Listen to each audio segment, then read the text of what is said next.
জল ও পবিত্রতা থেকেই মানুষকে নতুন করে জন্ম নিতে হবে। যোহন 3 অধ্যায় 1 থেকে 8 পদ।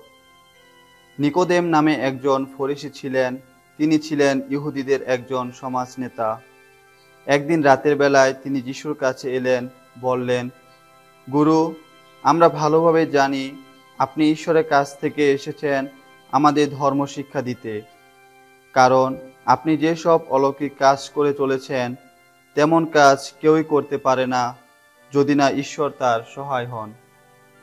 যিশু উত্তর দিলেন, আমি আপনাকে সত্যি সত্যি বলছি, নতুন করে জন্ম না নিলে ঐশ্বর্য দেখা কারো পক্ষে সম্ভব নয়। নিকোদেম বলে উঠলেন, যার বয়স হয়েছে সে কি করে বা আবার জন্ম নিতে পারে? সে কি আবার মায়ের গর্ভে ফিরে গিয়ে জন্ম নিতে পারে? যিশু উত্তর দিলেন, সত্যি সত্যি বলছি আপনাকে, জল থেকে ও পরমাত্মা থেকে জন্ম না নিলে কেউই ঐশ্বর্যে প্রবেশ করতে পারে না। দেহ থেকে যা জন্মায় তা দৈহিক, আর পরমাত্মা থেকে যা জন্মায় তা আত্মিক। আমি যে আপনাকে বললাম সকলকে নতুন করে জন্ম নিতে হবে, তাতে আপনি কিন্তু আশ্চর্য হবেন না।